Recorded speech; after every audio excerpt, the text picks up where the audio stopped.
মিশকাত শরীফের ভিতরে হাদিস আছে। এই হাদিসকে কেউ এখনো বলে নাই যেটা ফালতু হাদিস। এই হাদিসকে সকল হাদিস বিশারদরা এটাকে উঁচু মানের গ্রহণযোগ্য হাদিস হিসেবে স্বীকৃতি দিয়েছেন। রাসূল পাক সাল্লাল্লাহু আলাইহি ওয়াসাল্লাম বলেন, মুসা আলাইহিস সালামের সাথে একবার আদম আলাইহিস সালামের দেখা হলো। কার সাথে? কার? আদম আলাইহিস সালামের সাথে দেখা হয়েছে কার? মুসা আলাইহিস সালাম। তো মুসা আলাইহিস সালাম আদম আলাইহিস সালামকে বলছেন, আব্বাজান, আল্লাহ তাআলা এত কিছু জান্নাতে আপনাদেরকে দিয়ে রাখলো, শুধু একটা গাছ এটার কাছে যেতে না করলো, এটা না খাইলে হতো না? কেন? আপনি খাইছেন বলে তো আমরা দুনিয়াতে আইতেছি। আপনি দুনিয়াতে আসছেন, আমরা দুনিয়াতে আসছি। আইসা যে ফেরাউনের কবলে পড়ছে, জ্বালায় মারতেছে। যুগে যুগে ফেরাউন, পুরুষ ফেরাউন, মহিলা ফেরাউন জ্বালায় শেষ করে দেয়। এক এক সময় এক এক ফেরাউন আসে। এই যে আমরা এখন কি করতেছি, জ্বলতেছি। আপনি কেন খাইলেন? এটা না খাইলে হইতো না। আপনার কারণে আমরা এই পেরেশানিতে পড়ছি। বুঝেন কি বলে? সমস্ত পেরেশানিতে পড়লাম কার কারণে? আপনার কারণে। কে বলতেছে? মুসা আলাইহিস সালাম। আপনি এটা কেন খাইলেন? হযরত আদম আলাইহিস সালাম বলতেছেন, আমি খাইছি, তোমারে কে বলছে এই কথা? বুঝছেন? মুসা আলাইহিস সালাম হলেন, আমি বলি আপনাদের বাবার ছেলেদের মধ্যে সাধারণত 2 নম্বর ছেলে যেটা হয় মাজ্জা, এটা চেতা টাইপের হয় সাধারণত। আল্লাহ তাআলা এটারে বানান শত্রু বাহিনী এসে যেন তার বাপের জমি টমি দখল করে নিতে না পারে। আর বড়টাকে বানান আল্লাহ তাআলা অনেক বুদ্ধিমান হয়, কিন্তু বেকুবের মতো থাকে, একটু সাদা সিধা থাকে, ওটা ঠান্ডা থাকে। আল্লাহ বানানি ঠান্ডা, কারণ সবাইকে লইয়ে চলতে হবে। তো ভাই বোনগুলোর ভিতরে যেন মিল মহব্বত রাখা যায়, সাধারণত এই বুদ্ধিটা আল্লাহ তাআলা বড়টাকে দিয়ে রাখেন। আবার কখনো এটার বিপরীতও ঘটে। ঘটে কি ঘটে না? তো আদম আলাইহিস সালামের যে পোলাপাইন আছে, এরা সবাই কি সমান? হ্যাঁ, সমস্ত নবীরাই আদম আলাইহিস সালামের আওলাদ। কিন্তু আদম আলাইহিস সালামের আওলাদের ভিতরে মুসা আলাইহিস সালাম হলেন মাইজ্জা পোলার মতো, ওই কাউরে ছেড়ে দেন। খোদ রসুল সাল্লাল্লাহু আলাইহি সাল্লাম যখন মেরাজে যান, সহিহ মুসলিমের হাদিস, যখন রসুল সাল্লাল্লাহু আলাইহি সাল্লাম কোথায় যান? মেরাজে যান। জিবরাইল আলাইহিস সালাম এক এক জায়গায় নিয়ে যাচ্ছেন। আপনারা বিরক্ত হচ্ছেন? আচ্ছা, নিয়ে যাচ্ছেন, এক এক আসমানে যান, এক এক নবীর সাথে দেখা হয় এবং মুসা আলাইহিস সালাম পরিচয় করিয়ে দেন। প্রথম আসমানে দেখা হয়েছে হযরত আদম আলাইহিস সালামের সাথে। রাসূলুল্লাহ সাল্লাল্লাহু আলাইহি সাল্লামকে পরিচয় করিয়ে দিচ্ছেন জিবরাইল আলাইহিস সালাম, হাদা আবুকা আদম, ইনি আপনার আব্বা আদম আলাইহিস সালাম, ফাসাল্লিম আলাইহি, ওনাকে সালাম দেন। এটা প্রোটোকল। তো হযরত আদম আলাইহিস সালামকে কি করতেছে? সালাম দিয়েছেন রাসূল সাল্লাল্লাহু আলাইহি সাল্লাম। আদম আলাইহিস সালাম উঠে দাঁড়িয়েছেন, সন্তানকে সম্ভাষণ জানিয়েছেন, মারহাবাম বিন নবিয়্যিস সালেহ ওয়াল ইবনিস সালেহ, ও আমার প্রিয় সন্তান, ও প্রিয় নবী, শুভেচ্ছা, স্বাগতম। দ্বিতীয় আসমানে গেলেন, ওখানে আরেক নবীর সাথে সাক্ষাৎ। তো বলছেন, আপনি সালাম দেন, আপনার ভাই অমুক। উনি সালাম দিলেন, উনি বলেন, মারহাবাম বিন নবিয়্যিস সালেহ ওয়াল আখিস সালেহ, ও আমার প্রিয় ভাই, ও আমার সম্মানিত নবী, আপনাকে শুভেচ্ছা, স্বাগতম। এইভাবে যেতে যেতে হযরত মুসা আলাইহিস সালামের সাথে দেখা 6 নম্বর আসমানে। কয় নম্বর আসমানে? 6 নম্বর আসমানে। তো বলছেন সালাম দেন। তো সালাম দিছে, ইনি কে? আপনার ভাই মুসা। সালাম দিয়েছেন। রাসূল সাল্লাল্লাহু আলাইহি ওয়াসাল্লাম বর্ণনাও করেছেন যে আমার ভাই মুসা তোমাদের মতো, তোমাদের মধ্যে অমুকের মতো দেখতে, কাজদি শানুআহ, এদের লোকগুলো যেমন হয় মুসা আলাইহিস সালাম দেখতে এরকম। তোমার সাথে দেখা হলো। দেখা হওয়ার পরে সালাম দিলাম, সালামের জবাব হলো। তারপরে হযরত মুসা আলাইহিস সালাম ওই একই কথা বললেন। এখন রাসূল সাল্লাল্লাহু আলাইহি সাল্লাম যখন পার করে চলে যাচ্ছেন, উপরের দিকে 7ম আসমানের দিকে রওনা হচ্ছেন, তো তখন কান্নাকাটির আওয়াজ শুনতেছেন। কেঁদে কেঁদে কেউ বলতেছে, আল্লাহ, এটা কোনো ইনসাফ? আমার পরে আসছে আর আমার আগে উপরে চলে যেতেছে, এটা কোনো কথা? এটা কিসের ইনসাফ? আমি কত কষ্ট করছি এসে। তো হযরত মুসা আলাইহিস সালাম, রাসূল সাল্লাল্লাহু আলাইহি ওয়াসাল্লাম জিবরাইল আলাইহিস সালামকে বলতেছেন, কারণ অভিযোগ করতেছে কার উপরে? বাপরে বাপ, ভয়ঙ্কর কথা, আল্লাহরে থ্রেট দিচ্ছে। এটা কিসের ইনসাফ করলেন আপনি? উনি বলতেছেন, এটা কি এরকম করে কথা কি কয়? রাসূল সাল্লাল্লাহু আলাইহি ওয়াসাল্লাম ঘাবড়ে গেছেন, এইরকম করে কথা আল্লাহকে কি কয়? তিনি বলতেছেন, হাদা আখুকা মুসা, সাউতু মুসা, আপনার ভাই মুসার আওয়াজ। কি বলেন, কেউ তার রবের সাথে এভাবে কথা বলতে পারে? উনি বলেন রব্বু ইয়ারিফ, তার রব তার ব্যাপারে খুব ভালো জানে, এরমই। তার রব তার এই সমস্ত কথা কিছু কি করে না, মনে টনে করে না। বুঝেন নাই? তো মুসা আলাইহিস সালাম কি সাধারণ নবী? চাতা নবী। ট্রিটমেন্ট শুরু হইতো ঘুষি দিয়ে,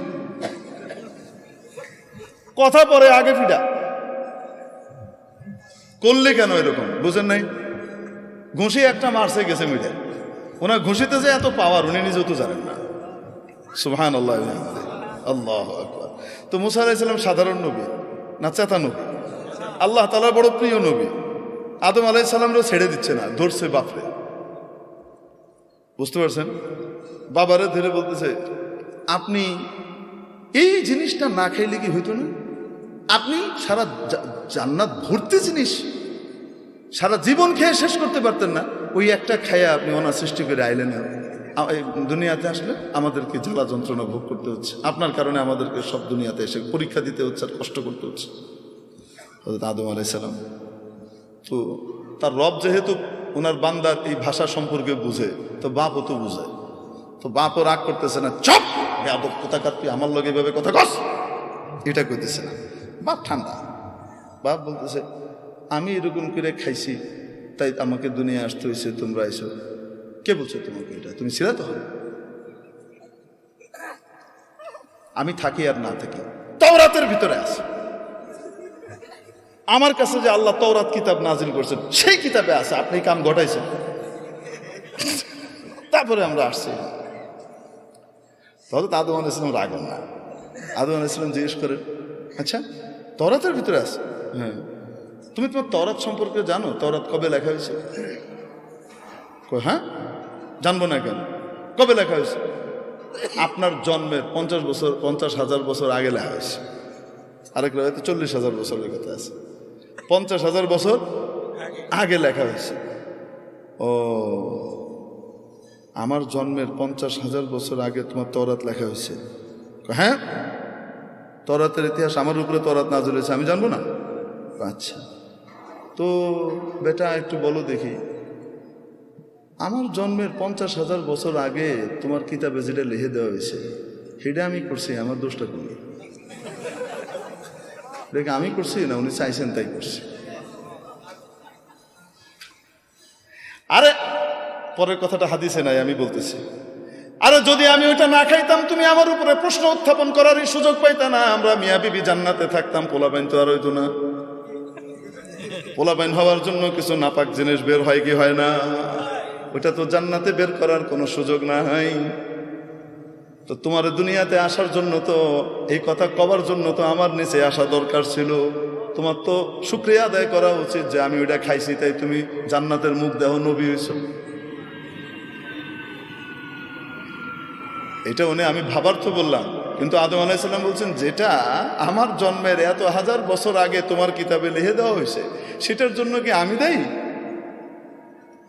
আদম মুসা আলাইহিস সালাম চুপ মেরে গেছেন।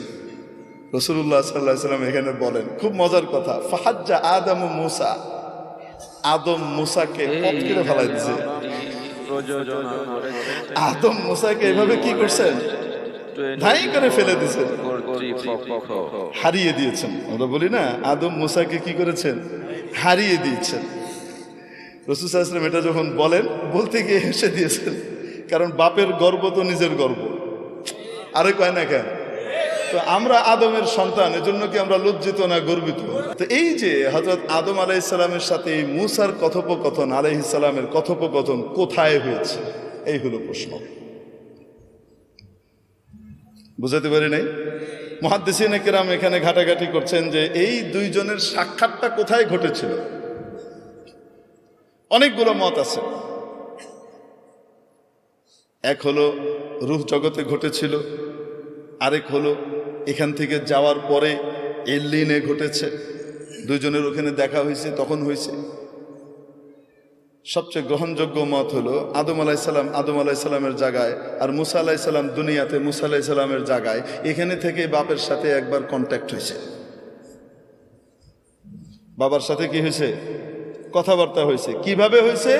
কে করছেন? এটাকে বলে হেদায়েতে লুৎফিয়া, টেস্টি হেদায়েত। এই হেদায়েতের ভিতরে স্পেশাল স্বাদ আল্লাহ দান করেন। 7 নম্বর মানা হলো হেদায়েতে রিদওয়ানিয়া, সন্তুষ্টির ঘোষণা দেওয়া। হেদায়েত মানে হলো সন্তুষ্ট হয়ে গেলাম এই ঘোষণা দেওয়া। সূরা মুহাম্মাদের মধ্যে আছে ওয়াল্লাযীনা কুতিলু ফি সাবিলিল্লাহ,